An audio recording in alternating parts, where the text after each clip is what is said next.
Hey, what's up, guys? Thanks for the questions. One of the biggest questions that we got was about the abs. There's a lot of misconceptions about the abs, a lot of myths about it, and today I'm going to try my best to kind of clear some things up, and we'll go from there. So, the first three myths about abs is that abs should be worked like only a couple times, per week, and because they're small muscle groups, and that's not true. You can work it out as much as you can, as much as you want, basically, because it's a very strong muscle. Another myth is that you could spot reduce fat on your abs. Doesn't make really much sense, because the only way to lose fat in your body is to reduce total body fat, and the only way that is done is through reducing total body fat by eating less than what you expend. So if you do abs all day long, you can't reduce belly fat. In the same way that if you do bicep curls all day long, you will not lose bicep fat. It's only accomplished through by dieting and those type of things. Now, working abs obviously will make it seem like you have less fat because you have more, toned muscles underneath, and it'll have the illusion they have less fat if you work them out. Another misconception is that you could isolate the abs when you work them out, saying like, oh, I'm only gonna work out lower abs today. You really can't. Like, the abs are connected. They're interconnected muscle groups. They're connected, interconnected muscles coming like laterally, horizontally, and if you work out lower abs, you will also work out upper abs, and you also work out side abs as well. Now, you could focus on the lower abs, but bear in mind that you will also be working out upper abs. Another misconception myth is that side bends, the one they stand up and kind of go like that, are that, so a lot of people think that they work obliques. And now some people, you may feel it working obliques, however, it's not a recommended exercise for obliques because there's so many secondary muscles that come into play. It's not a good isolation exercise for the obliques. Like, the main muscle being worked is a deep spinal muscle, and I wouldn't recommend it. So another question is, how often should I work abs? And the answer to that is, there's no limit. The abs is a very strong, very, rapidly recovered muscle. So what my recommendation is, work them out as much as you want. And that should be around 3 to 5 times a week. And a good kind of guideline to follow is work out your abs 10 minutes after each workout every day if you want, or 3 times a week if you want, 5 times a week, 4 times a week. Just remember that they can handle a lot of volume, and the more you do them, the better results you'll get. Now, it's always important to change it up.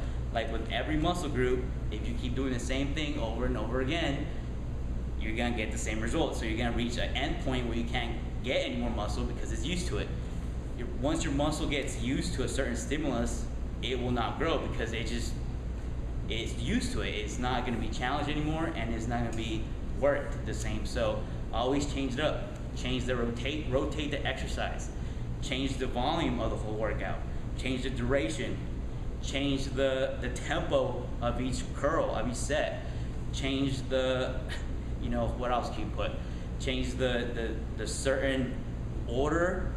Change the volume, the tempo, the resistance. You could add resistance as well to the whole exercise if it starts getting, as you start getting more advanced. Put dumbbell between your legs. Use cables. Use different resistance type things that you could put more weight to your abs, so it won't be just body weight exercises.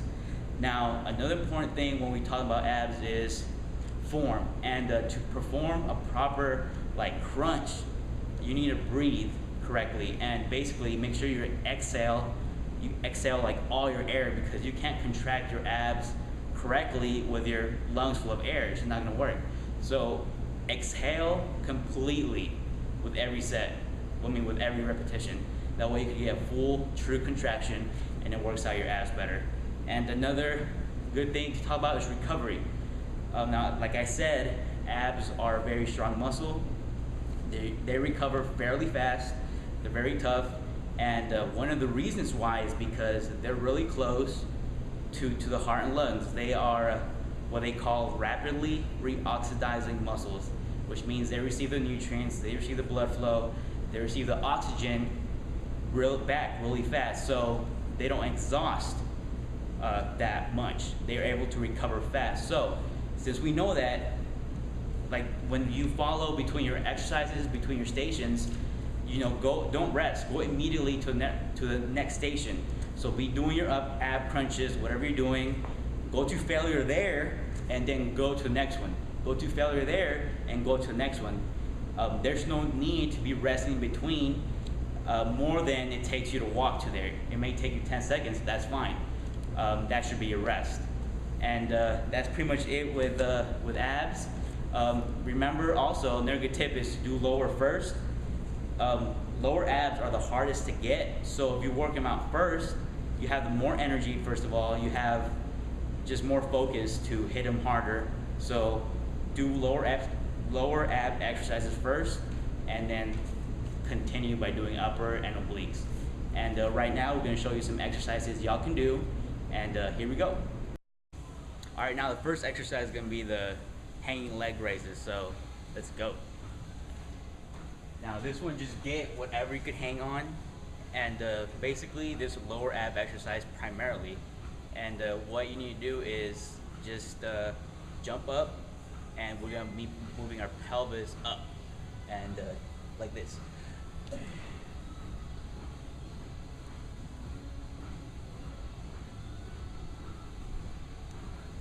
If you're more advanced, you could even keep your legs straight and go out even higher.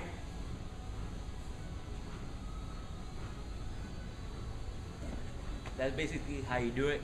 As you see, the main point is to have your hips raised up. If you just do this and just go up here and just be like, it's not really working out what's supposed to be working out. Yeah, you'll feel it, but this exercise is primarily for the lower region.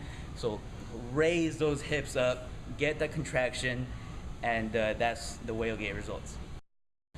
All right, for the next exercise, all you need is a bench. So find your nearest bench, grab on it, and what we're gonna do is just lay back, make sure you get a good grip, and we're gonna go straight up. Once we're up here, we're gonna go up and go down slowly. When you go down slowly and controlled, that's where the main benefit comes from.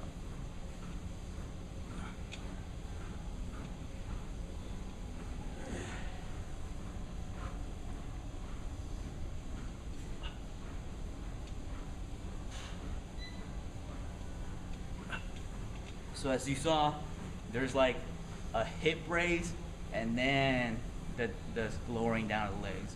Then you bring it up, hip raise, then lowering down the legs. All right, for our next exercise, all you need is a decline bench.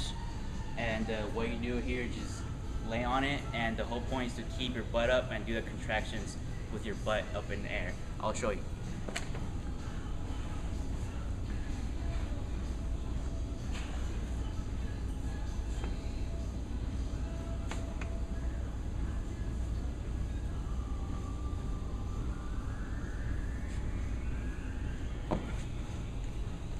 And just to re-emphasize again, you're not really bringing your legs all the way up and down.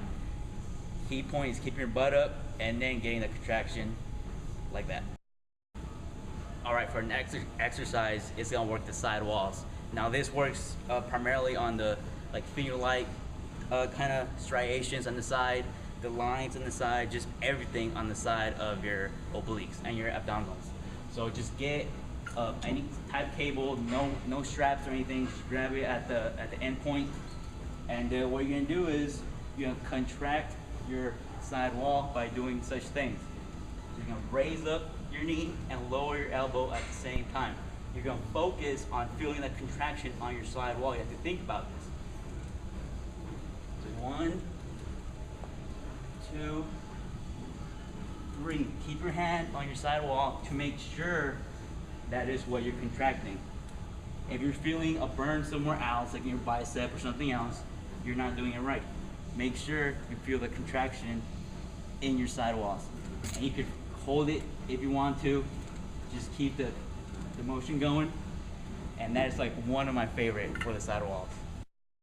All right, this next one is a different variation of the crunch. Basically, we're gonna do a crunch, but keeping our feet in the air around 7 inches up. You could do it. You could use a bench, or you could use it straight on the floor. In this case, I'm gonna use a bench.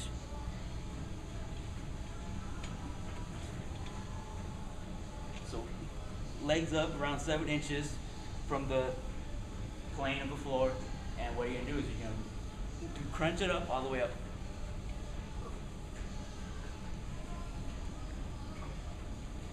You're keeping your legs straight here.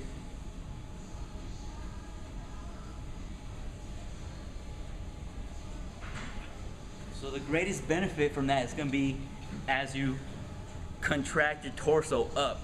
So if you could hold it up, the contraction, and hold the contraction there while your legs are up here, that's going to be where the benefit happens.